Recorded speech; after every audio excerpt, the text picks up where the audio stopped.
Hello everyone, and this lecture is on mass culture.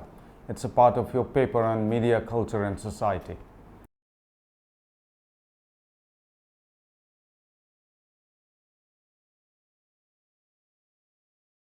In this lecture, you will learn about mass culture and various other forms of culture.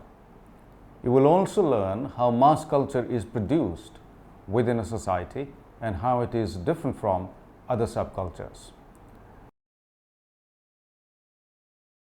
Now, before discussing mass culture, let's understand what is meant by mass as well as culture.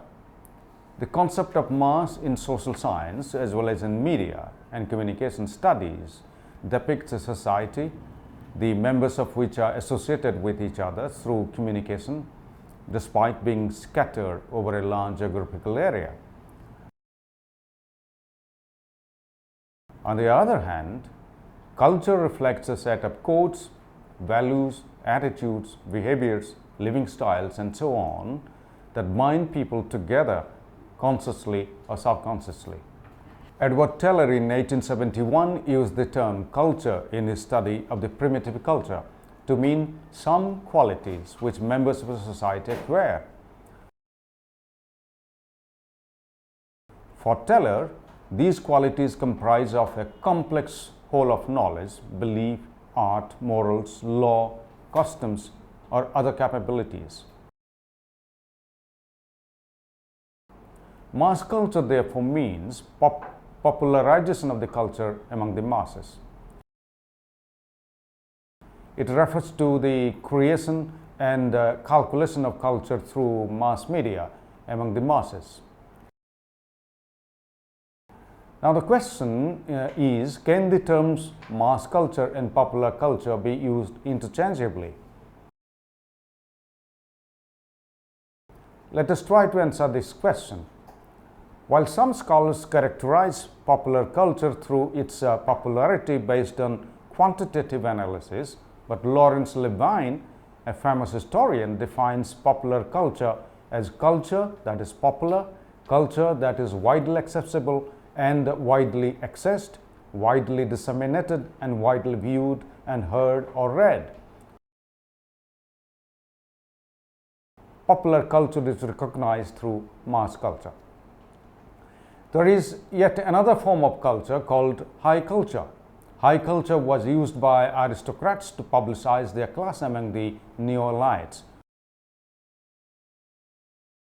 This is opposed to the low culture, or what is also called the mass culture or popular culture, having mass appeal among the non-elites. Cultural theorists often consider high and low cultures as the subcultures. Low culture, popular culture, and mass culture, being used synonymously, represent a form of culture that has a larger appeal in society and hence most often being termed as mass culture. Therefore, the term mass doesn't signify a quantitative section of society, but mass refers to the culturally deprived section of society. In simple words, mass culture, or what some call it as a popular culture, is the culture of the lower classes as opposed to the high culture, which represents the culture of the elite class. Now let's discuss the nature of this mass culture. The growth of mass culture can be traced since 18th century. This period saw the dominance of culture by the traditional upper class, which was broken down due to education. The acquiring of education by the masses and the Industrial Revolution vis-a-vis the advancements of technology, along with the modern technological advancements, all resulted in cheap production of commodities such as pictures, films, television, etc. This resulted in mass production and mass distribution of the productions. However, this period also witnessed a struggle between various classes of people over the allocation of resources. Power too was counted not only on political grounds but also on cultural lines also. This period saw the decline of high culture because of its use by the elite class to dominate the non-elites through the imposition of elite ideology, which was not acceptable to the non-elites.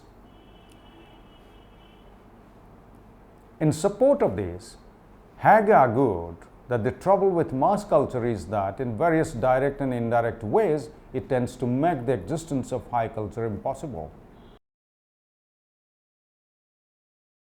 This means that the growth of mass culture is a threat to the existing high culture of elites. However, it is argued that mass culture denoted the extension of traditional folk art prevalent among the common masses, which were produced by them not only to meet their own standards, but getting benefited from the high culture.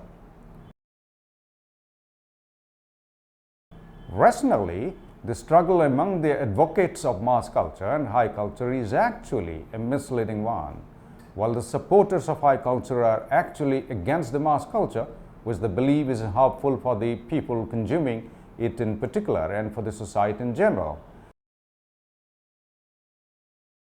The advocates of mass culture, overlooking the critic, continue to support mass culture sellers, thus rejecting the high culture. Therefore, there is no bridge between the two conflicting terms of culture, mass culture and high culture. While high culture can be the cause of cultural diversity and pluralism per se, as well as the breakdown of common society, but mass culture is represented by media not to satisfy but to exploit people's cultural needs. Now, let us analyze mass culture. Analyzing mass culture is a threefold process. It involves objects, procedures, and consumers. The first is objects, which involves cultural objects produced by the industry. Mass cultural objects can be anything, such as program on television or even the books. These objects, according to Marx analysis of capitalism, are commodities rather than outcome of the labor power of laborers utilized for its manufacture. One of the distinctive characteristics of mass cultural objects is the way they are produced and distributed through mass marketing industries.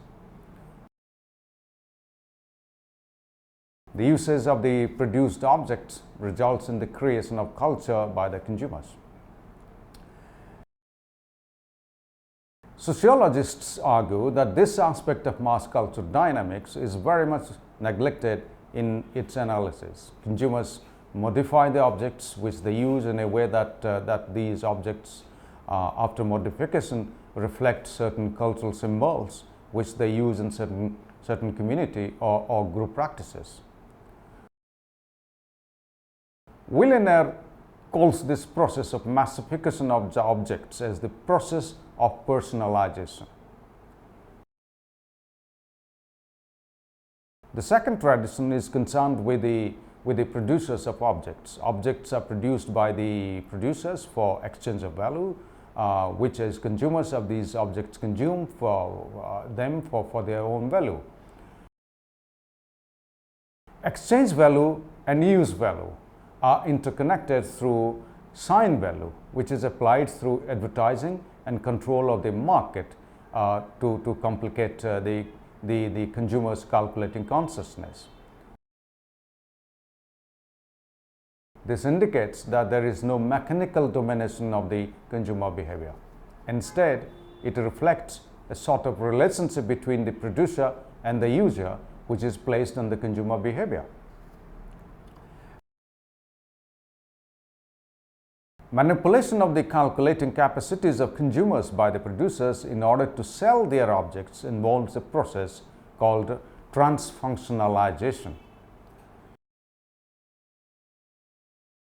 Transfunctionalization, which is a feature of hegemony, involves producing as well as controlling ideological meanings. This ensures secure and stable user markets. The third tradition is concerned with those who consume these objects, that is, the consumers or users of the objects. This tradition expands our understanding of the mass media industries involved in the marketing of mass cultural objects through using them. In this tradition, consumers of the objects transfunctionalize use values into sign values through consumer-object relations. Through this relationship, the consumers produce meanings out of the purchased objects through modification, as mentioned earlier. This relationship between object, producer and consumer, which is central to mass culture, contains three different processes: meanings, production and transfunctionalization. Such a deconstructionist mode of analyzing mass culture involves an understanding of the production and distribution of objects, as well as the symbiotic analysis of the objects by both producers as well as consumers, which correspond to these three traditions that we just discussed. Two important schools of thought concerning mass culture include the Frankfurt School and the Cultural Studies School. Now, let's discuss about the Frankfurt School. The Frankfurt School got its name from a prominent institute in Germany, the Frankfurt Institute for Social Research, established in 1923. The founders of the school belonged to the upper and middle class of the German Jewish left-wing society. The prominent intellectuals of the schools include Theodor Adorno, Max Horkheimer, Herbert Marcuse. The theory that they postulated, called as the critical theory, had highly influenced the study of mass media and mass culture, a process which they call social cement, which involves two aspects: the capitalization of mass media and the media determinism. The Frankfurt School introduced the term culture industries to mean industrialization of mass culture and its commercialization. Its proponents found that within these cultures, industries, mass media, commercialization are at par with other natural commodities, because both the mass media commodities as well as natural commodities make profit for the capitalists. This indicated the dependency of mass media on the capital. But Kellner argues that the commodities of the mass media produced in the culture industries provide ideological legitimation of the capitalist societies. It also serves the function of integrating people within the structure of mass culture in society. This reflects the dominance of mass media over mass culture in societies. Frankfurt School thoroughly expressed this dominance of mass media through mass determinism. The idea of mass determinism through technology brings about an overall change in society, according to radical theorists. For example, Marshall McLuhan, in his famous work, The Gutenberg Galaxy, tries to expose the role of communication technology in driving social change. For McLuhan, it is the media technology rather than the media contents that play a dominant role in mass culture. Adorno and Horkheimer suggest that the mass production of low-quality culture by the mass media are replaced by the high culture and traditional folk culture. On consumption of these low-quality cultures by the audiences, they tend to behave like and therefore become mass audiences. This means that mass culture serves the functions of ideology. The ideology carries two traits with it: fraudulence and manipulativeness. Fraudulence means undetectable clemency and cruelty in the ideology shrouded by mass culture. Such fraudulence in ideology is also delicately imposed upon the masses audiences, that they do not feel being deceived. This creates a strong sense of belief among them about what the ideology promotes. On the other hand, manipulativeness means imposition of the existing political, social and economic orders. Manipulativeness involves occupying the leisure time of media audiences which they otherwise would use in their understanding and the realization of the exploitation by the elites. Due to this manipulativeness, the power of mass audiences to resist the economic and political order got restricted. This lessened their ability to think critically about the system. Therefore, according to Frankfurt School, mass culture serves the function of developing and preserving the capitalist system. Now let us talk about the British Cultural Studies School. The Cultural Studies School is closely associated with Centre for Contemporary Cultural Studies at the Birmingham University in UK. The Cultural Studies School was founded in Britain after the Second World War in 1964 for the expansion of cultural studies. The chief proponents of the school include Richard Hogarth, Stuart Hall and Richard Johnson. During the early 1980s, these scholars significantly contributed towards the development of cultural studies in Britain and then expanded to the United States and other countries. The Cultural Studies School accepted different forms of cultural products required by the mass audiences than those fundamentally or the fraudulently imposed on them like the Frankfurt School implemented them. The Cultural Studies School embraced the prevailing differences in the media content between popular or mass culture and high culture. However, they didn't accept the aesthetic value of mass culture as being inferior to the high culture of elites. This could mean that the Cultural Studies School rejects hierarchical order of subcultures. They argue that culture reflects a particular lifestyle, a way of living. Therefore, the followers of the schools of thought showed too much of interest towards the role that mass audiences play in mass cultural communication. Their claim lies mainly in the fact that mass culture, though not produced by the masses but among the masses, must be actively and selectively consumed by mass audiences. Mass culture, they believed, is the result of interaction between mass audiences and mass media. The active and selective consumption of the cultural objects involves in what Stuart Hall developed the encoding-decoding model of mass media. The encoder and decoder in this model mean the producer and the reader respectively. This model helps the audiences to decode the meanings of the objects as per their uses. This means that mass audiences will only select and accept the cultural objects that they find fit them as per their personal background. Therefore, this model holds that the meanings to the mass media objects are not transmitted through encoding but produced through decoding by the readers. Hall's reception theory, which involves textual analysis, allows for dominant hegemonic analysis of cultural objects. Dominant hegemonic model balances the two meanings attached to the cultural objects by the producer and the reader through encoding-decoding process.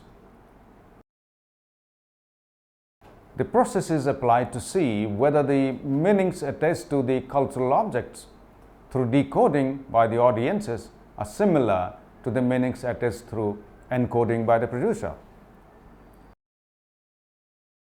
Stuart Hall's encoding-decoding model accorded significant rights to the audiences in their selection of the mass media, in the process of decoding the media objects and in the production of mass culture.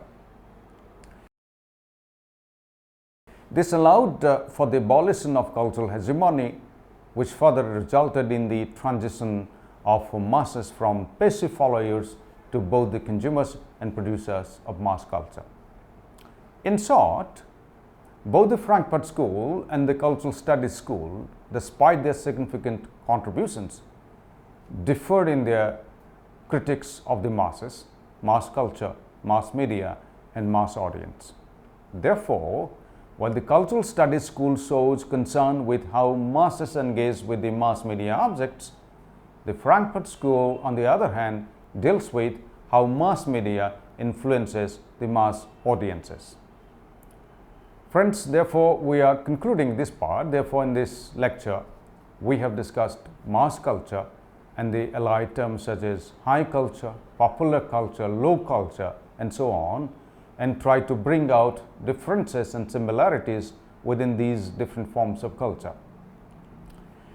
This lecture should enlighten you with the nature of mass culture, and this tries to find a divide between mass culture and high culture.